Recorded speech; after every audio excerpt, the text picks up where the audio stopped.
Selamat pagi, saya ucapkan kepada ibu-ibu dan pemudi Dusun Gatan yang telah menghadiri acara kita pada pagi hari ini. Sebelumnya, saya ucapkan terima kasih juga kepada Ibu Duku yang telah menyediakan tempat untuk pelaksanaan acara kita pada pagi hari ini. Saya akan memperkenalkan diri terlebih dahulu. Saya Yohana Claudia dari kelompok KKN UPN Veteran Yogyakarta yang akan menjelaskan mengenai penyuluhan kesehatan bagi ibu-ibu Dusun Gatan terkait penyakit usus wanita yang mematikan tetapi di saat yang bersamaan juga dapat kita cegah. Maka dari itu, mari kita mulai saja penyuluhan kesehatan kita pada pagi hari ini. Nah, seperti yang saya sebutkan sebelumnya, terdapat 2 penyakit wanita yang telah menyebabkan banyak kematian di Indonesia ini. 2 penyakit teratas tersebut adalah kanker serviks dan juga kanker payudara.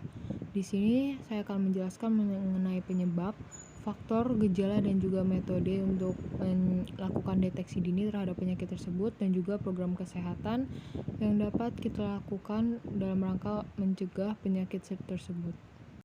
Penyakit pertama adalah kanker serviks. Seperti yang kita lihat di gambar ini, terdapat anatomi dari tubuh kita yaitu serviks atau disebut juga sebagai rahim. Di bagian yang ditunjuk oleh panah yang disebut sebagai spreading cancer itu merupakan bagian dari penyakit yang disebabkan oleh virus human papilloma virus. Itulah virus yang menyebabkan dari penyakit kanker serviks ini dan cukup mematikan efeknya untuk rahim kita. Kenapa disebut berbahaya? Karena bagian dari virus yang menyebabkan sel kanker tersebut akan menyebabkan nyeri dan pendarahan yang hebat, juga bagi ibu hamil dapat menyebabkan keguguran. Oleh karena itu, penyakit kanker serviks ini termasuk ke dalam penyakit yang dapat menyebabkan banyak hal fatal bagi wanita.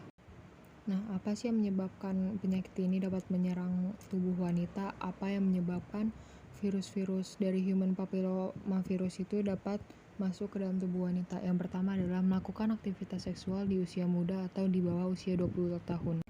Hal tersebut berbahaya karena kesiapan tubuh wanita sendiri untuk melakukan aktivitas seksual itu berada di umur di atas 21 tahun.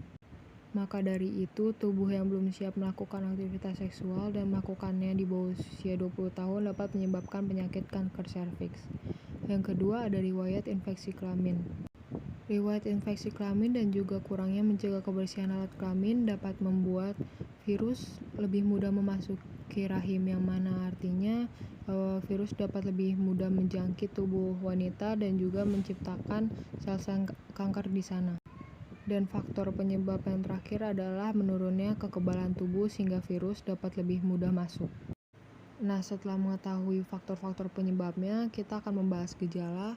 Nah, apa aja sih gejala yang mungkin ibu-ibu dan para pemudi rasakan jika curiga bahwa kita mengalami kanker serviks? Yang pertama itu ada keputihan, yang kedua rasa nyeri panggul yang hebat, yang ketiga menstruasi tidak teratur, yang keempat bagi yang sudah menikah rasa nyeri akan timbul jika melakukan hubungan seksual, dan yang kelima adalah pendarahan spontan pada masa menopause atau di luar masa menstruasi.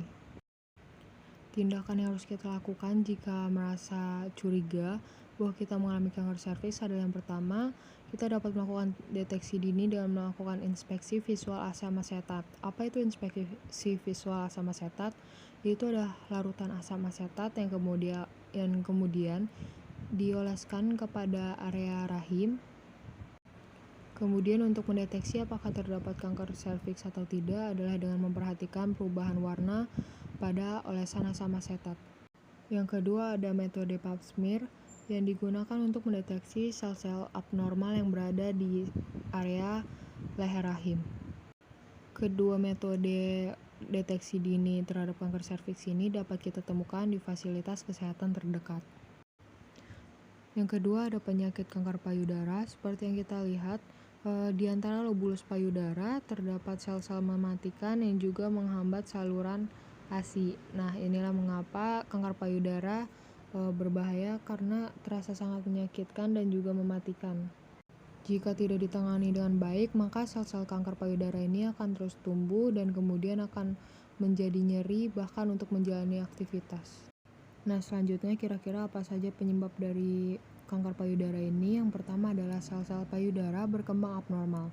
Terdapat mutasi gen 1 dan gen 2 yang menyebabkan penyebaran dari sel-sel kanker payudara. Yang kedua adalah riwayat keluarga atau faktor umur. Biasanya yang terkena kanker payudara ini umurnya 50 tahun atau lebih. Yang ketiga, menopause terlambat, yaitu lebih dari usia 55 tahun. Dan alat kontrasepsi pasca menopause juga ikut berpengaruh. Yang keempat adalah gaya hidup yang tidak sehat, seperti tidak memperhatikan jadwal tidur, bahan-bahan makanan apa saja yang masuk ke dalam tubuh kita, dan juga kebiasaan untuk tidak berolahraga. Hal-hal tersebut dapat menjadi penyebab dari kanker payudara. Nah, selanjutnya apa saja kira-kira gejala yang akan ibu-ibu dan pemudi rasakan jika terdapat kanker payudara? Yaitu yang pertama, terasa ada benjolan yang menetap selama 8-10 hari atau lebih pada payudara. Yang kedua, perubahan ukuran atau bentuk payudara dalam waktu singkat. Yang ketiga, payudara terasa sakit. Yang keempat, puting tiba-tiba memerah dan bengkak serta mengeluarkan cairan selain ASI. Yang kelima adalah kemerahan pada permukaan kulit payudara. Nah, jika ibu-ibu dan pemudi merasakan gejala-gejala tersebut, maka untuk mendeteksinya yang lebih pasti, terdapat deteksi dini yang dapat dilakukan di puskesmas atau fasilitas kesehatan lainnya yang menyediakan sadanis, yaitu pemeriksaan payudara klinis, yaitu USG dan mamografi. Namun kita juga dapat melakukan pemeriksaan sendiri dengan metode sadari, yaitu periksa payudara sendiri dengan cara melakukan metode-metode yang terdapat di gambar. Metode sadari ini dapat kita lakukan sendiri di rumah dengan menghadap cermin untuk memeriksakan apakah ada benjolan dan rasa sakit yang hebat di payudara kita. Setelah membahas kedua penyakit tersebut, maka kita juga akan membahas program kesehatan untuk menindaki kedua penyakit tersebut lebih lanjut. Kira-kira apa yang harus kita lakukan terhadap adanya kedua penyakit tersebut? Yang pertama, untuk kanker serviks terdapat pencegahan dini untuk melakukan vaksinasi kanker serviks. Menteri Kesehatan telah mengonfirmasi bahwa vaksinasi kanker serviks termasuk ke dalam kebutuhan dasar kesehatan atau KDK. Oleh karena itu, vaksinasi kanker serviks termasuk ke dalam program imunisasi dengan target usia 10-12 tahun. Sedangkan bagi usia dewasa, vaksinasi kanker serviks ini dapat dipungut biaya di fasilitas kesehatan terdekat sekitar 1 hingga 3 juta rupiah. Kedua, untuk kanker payudara, seperti yang dibicarakan tadi, terdapat sel-sel yang dapat bermutasi menjadi sel kanker payudara. Maka dari itu diperlukan screening rutin yang jika ada yang terdiagnosa memiliki gen BRCA atau gen kanker payudara, maka disarankan untuk melakukan screening rutin agar kanker payudara dapat terdeteksi saat mulai tumbuh atau aktif. Sekian informasi yang dapat saya sediakan dalam penyuluhan kesehatan mengenai kanker serviks, kanker payudara, dan juga program kesehatan yang dapat disediakan. Kurang lebihnya saya mohon maaf. Terima kasih kepada ibu-ibu dan juga pemudi yang telah datang menghadiri dan meluangkan waktu untuk acara pada pagi hari ini. Saya pamit undur diri, sekali lagi saya ucapkan terima kasih.